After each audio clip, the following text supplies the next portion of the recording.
Welcome to Carlisle Station, the northern terminus of the West Coast Main Line Preston to Carlisle Route.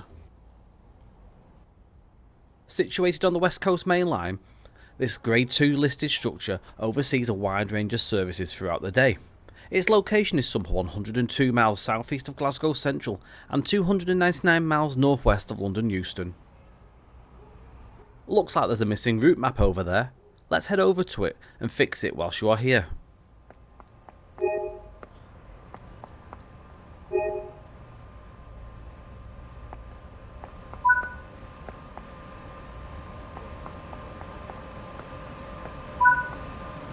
There are a lot more tasks across the route, so be sure to find and replace the missing route maps and enjoy the mint cake. Cumbria is well known for its mint cake. There are also rail tours that will take place, so be sure to put up the special advertising posters for them. If you happen to come across any luggage that has fallen onto the platform, please be sure to place it back onto the trolley. Plus, keep your eyes peeled for some model castles. Follow the markers to board the train before it departs.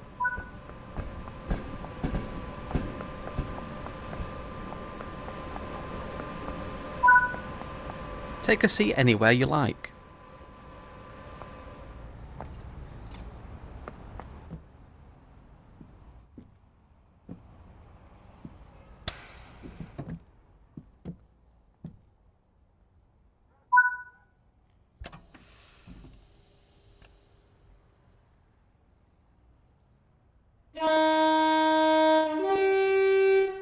Our journey begins at Carlisle Station, which opened in September 1847 under its original name of Carlisle Citadel.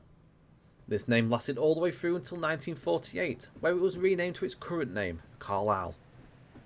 The station is a key part of the West Coast Main Line from London to Glasgow, as it forms the central point of the route and is an important interchange for trains through the northwest of England, Scotland and beyond. It provides connections from such places as Newcastle along the Tyne Valley, Leeds via the Settle and Carlisle route, along with the Cumbrian coast. Trunk services for Glasgow and London also serve this important station. This is the British Rail Class 87 electric locomotive in the BR Blue livery. You are currently sat on board a Mark 3A coach. The Class 87, nicknamed vans, were introduced between 1973 and 1975, with a total of 36 locomotives built. The loco was designed in conjunction with the extension of the West Coast Main Line between Weaver Junction, Preston, Carlisle and Glasgow as a high-performance locomotive which could tackle and maintain speeds along the route, which was especially required in the challenging northern half in areas such as Shap and Beatock Summit. These powerful locomotives have a top speed of 110 miles per hour, which means they can keep up to the timetable with ease. Alongside the Class 87, you will also be able to drive the BR Class 47 diesel locomotive, the BR Class 08 diesel shunter, and the BR Class 101 diesel multiple unit. These locomotives will provide you with a wide variety of experiences, meaning you can drive all kinds of services encompassing passenger, freight and parcel trains. Tap into what the West Coast Main Line has to offer with a wide variety of changing scenery, from local rail travel to the seaside town of Morecambe to the high-speed services that run north and south, or take things back a notch, driving freight services along the route. The choice is yours. Look out for many iconic landmarks along the way, such as the Church of St Walburg in Preston, the impressive castle which overlooks Lancaster Station, or maybe just taking the views of the Lune Gorge as your locomotive winds its way through the valley to its destination. Across the route, you will also see characterful signal boxes and distinctive stations. Welcome to West Coast Main Line, Preston to Carlisle.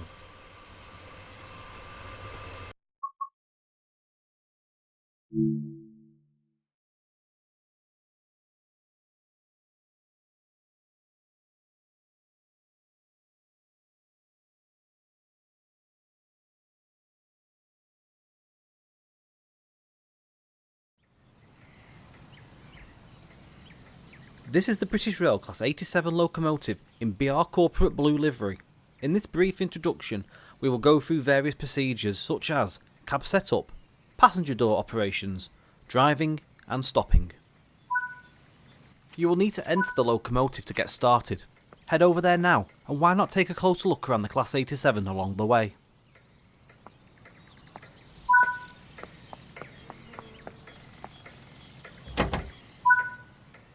To activate this cab, you must lift up the change end lever. This must be activated always from the lead cab, otherwise you will not be able to take control of the locomotive.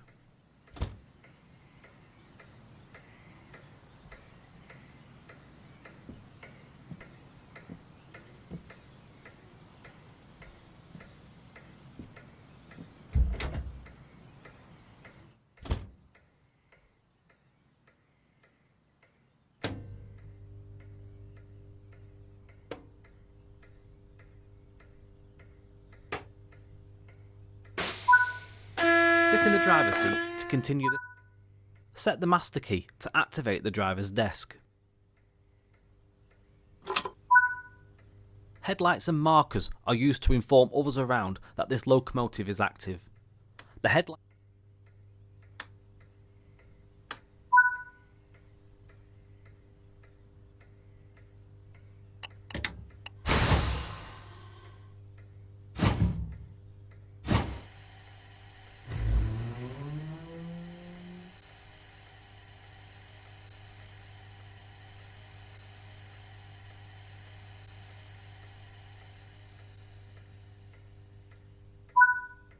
The guard has given you the clearance for departure by giving you 2 audible beeps from the NHA guard compartment.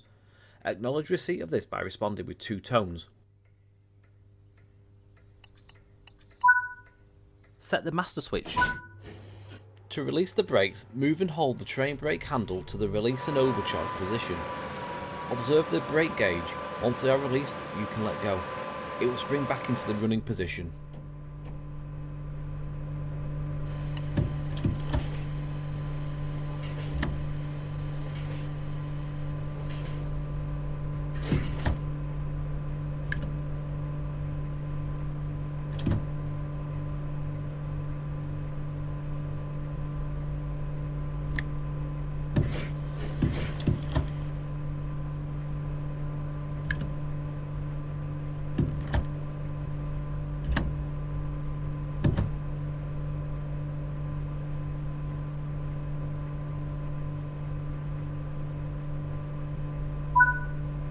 The power controller is controlled by the notching lever, also known as a tap changer, which has 6 notches: off, run down, notch down, hold, notch up and run up. Notch up is to be used for the gradual application of power when starting trains away, or to increase power by small amounts whilst running, by moving the power controller to and fro between the hold and notch up position. The notch position can be increased one at a time over the whole of the notching range. During notching up, the traction motor ammeters should be observed to ensure the ammeter needles do not remain in the red sector for long periods and that they remain approximately level.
Hold is used to retain the selected notch position once the desired speed has been attained. Run up is to be used to increase power rapidly when, for example, the power has been shut off or reduced for coasting at speed, by notching the power controller automatically. The power controller is spring loaded in this position and will return to the notch up position when released.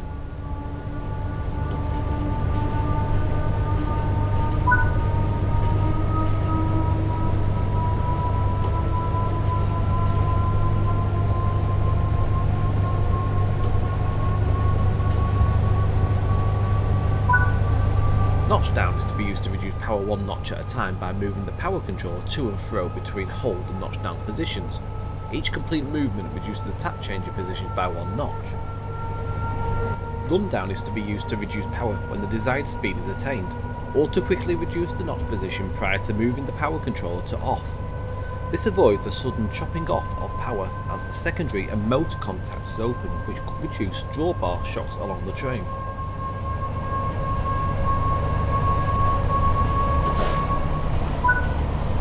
Coasting is a method used to efficiently maintain a constant speed and reduces motor stress and maintenance requirements. Moving the power controller to off means the traction motor contactors are open, hence no power can reach the traction motors.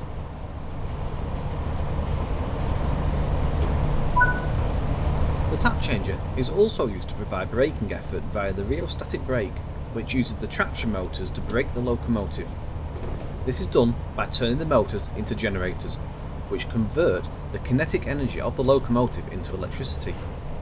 This excess electricity is sent to a bank of resistors, which dissipates the energy in a form of heat.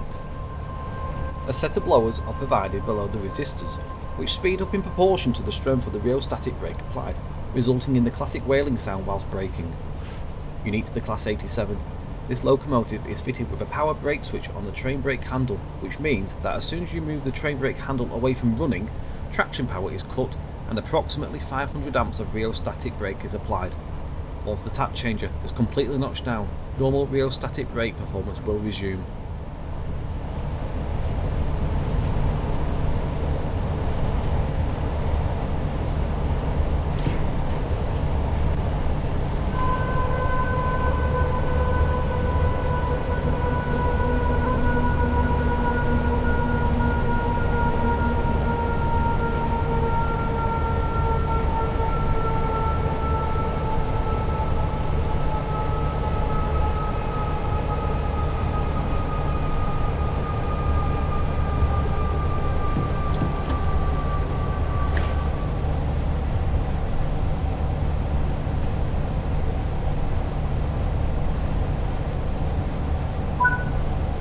You are approaching the station.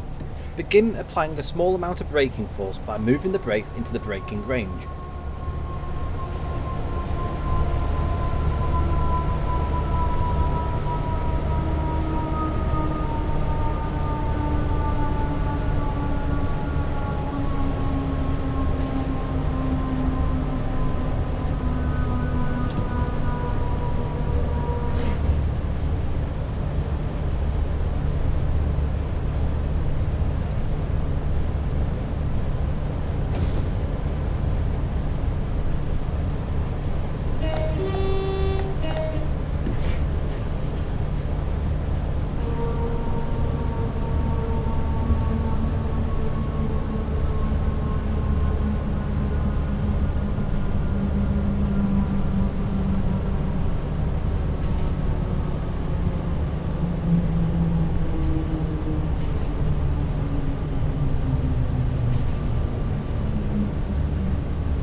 Good work.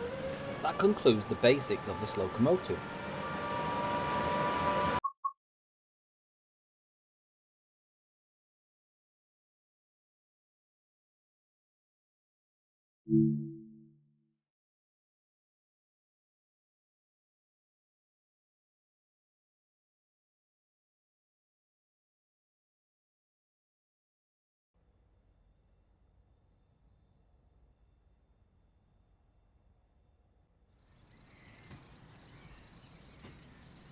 Welcome to the Class 47 locomotive in BR Corporate Blue livery.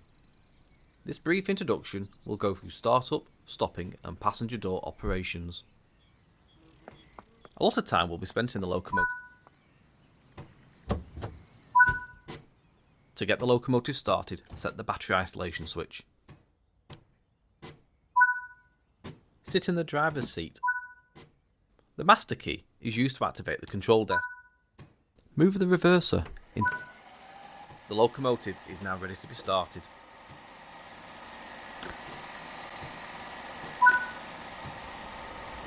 Use the straight air brake. Release the brakes to allow the system to charge.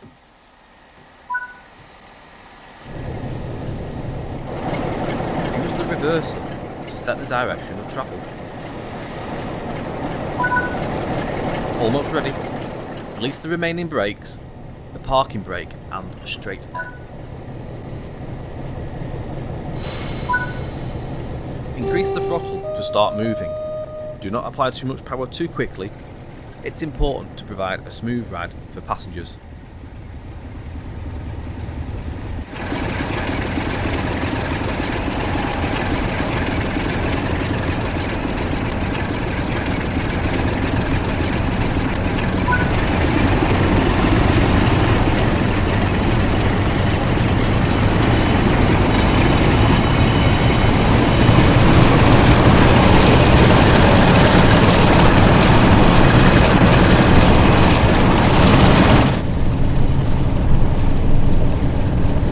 Stopping a train in the right place is a skill that takes years of practice.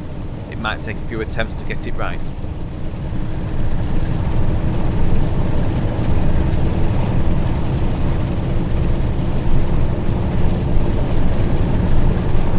Now let's try stopping at a station and boarding passengers. The key aspect is to make a gentle, controlled approach.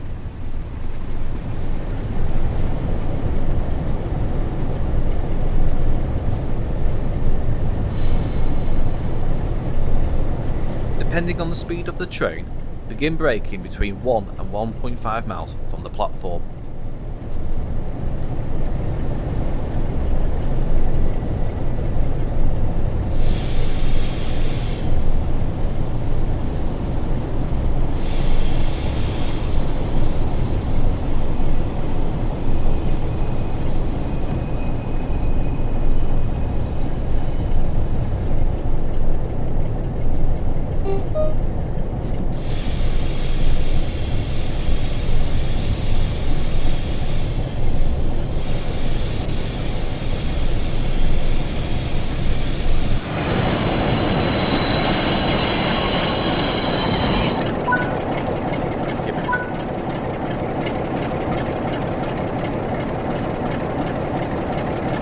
Good work.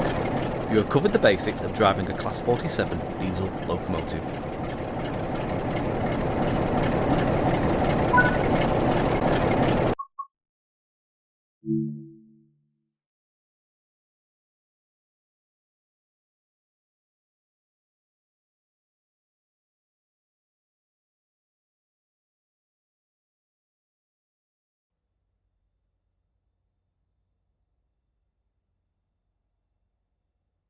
Welcome to this Class 08 diesel electric shunting locomotive in BR Corporate Blue livery. This brief introduction will go through the start and stop procedures. Before entering the locomotive, the battery isolation switches need setting. Start with the left side.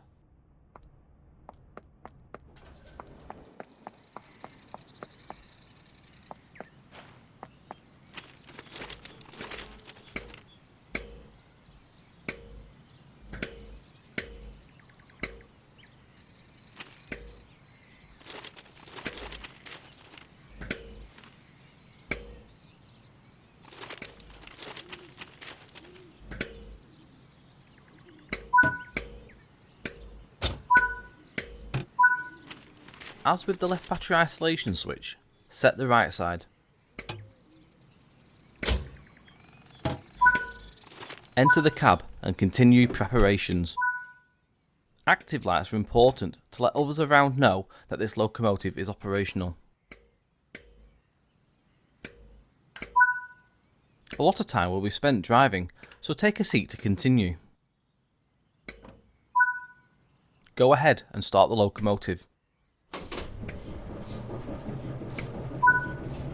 Now that the engine is running, the master switch needs to be set. The main reservoir will take a moment to charge. This can be observed by watching the brake dials.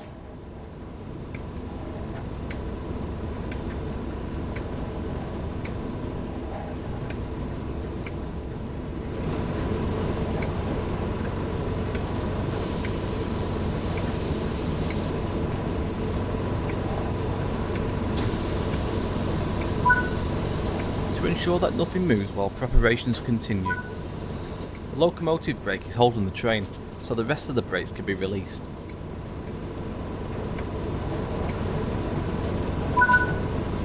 Track alignment plays a large role when manoeuvring around a yard. Head out on foot and adjust the indicated junction as required.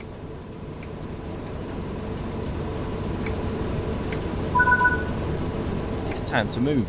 Set the locomotive brake as indicated. Increase.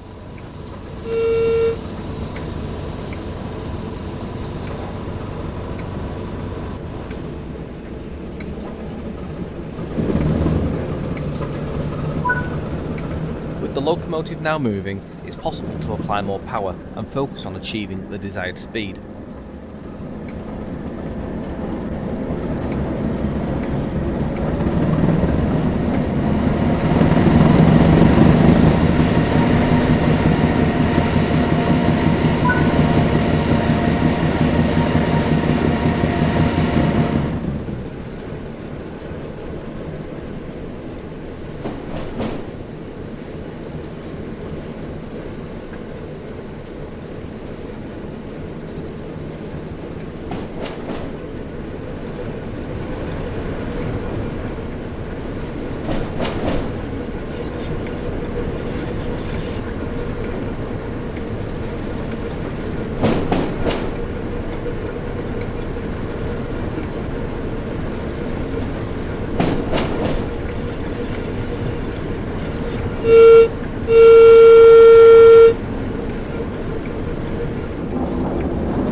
Good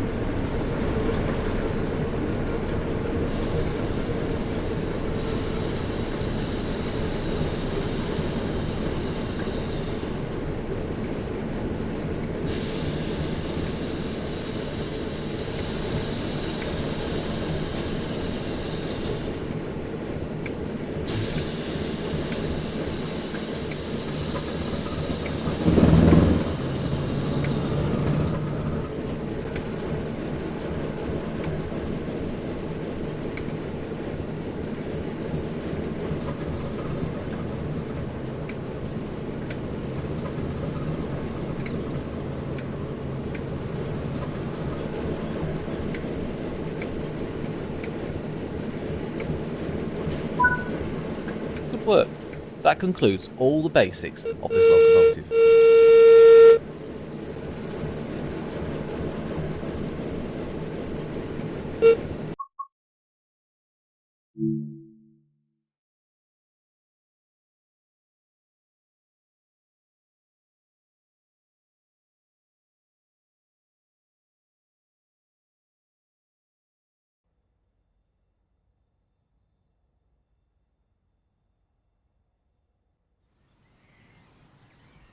Welcome to this Class 101 free car diesel mechanical multiple unit in British Rail blue and grey livery. This brief introduction will cover start-up, stopping and passenger operations. Before getting started, some of the controls must be set in the rear cab. Head over and climb aboard.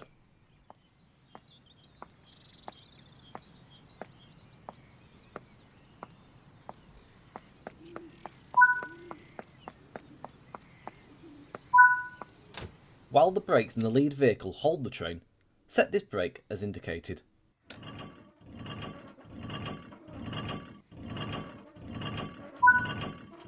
Everything's set now here, so head to the front of the train to continue preparations.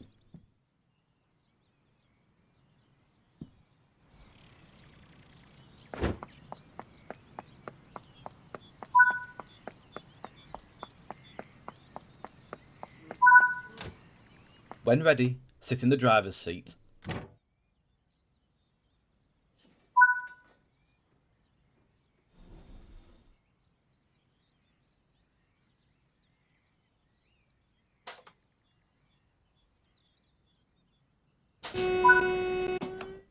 The control circuit key is used to activate the driver's desk. Do not set the handbrake as indicated.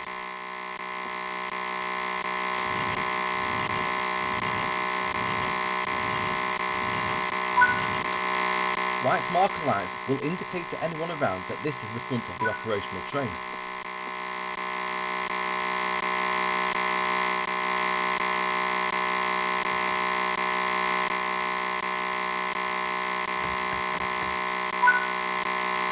This train features 2 engines in each driving vehicle. Let's start up the left side engines first.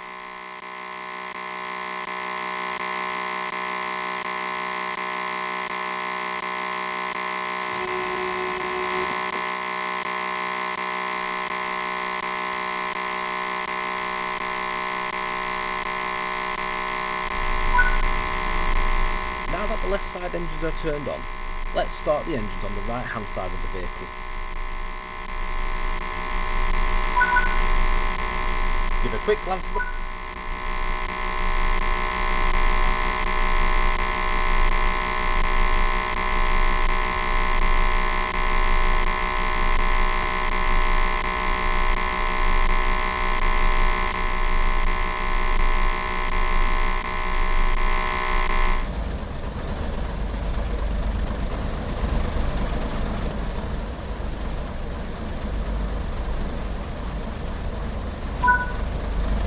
Use the reverser to set the direction of travel.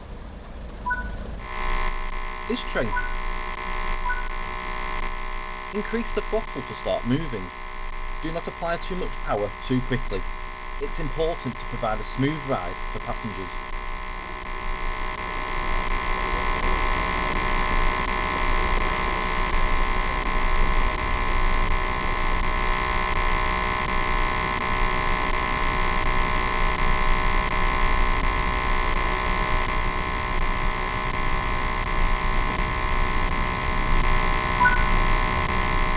The process of changing gear has several steps.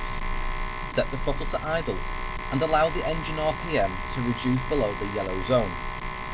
Engage the new gear. Then return to the desired throttle application. Let's try. Observe that the train now has the ability to accelerate to a higher speed. When the RPM dial reaches the top of the yellow zone, repeat the gear change process to continue accelerating.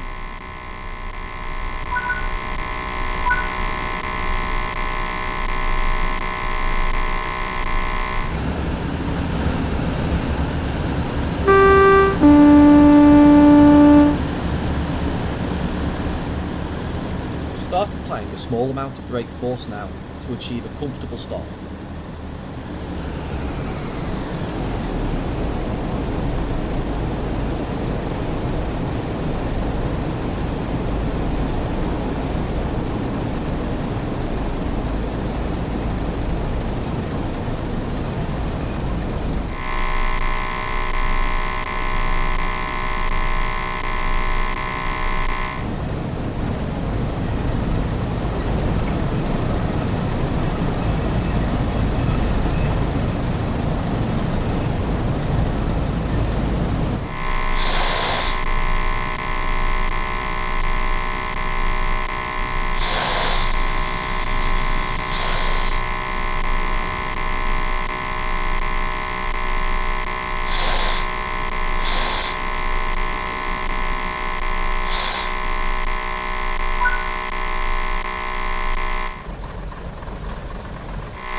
Good work!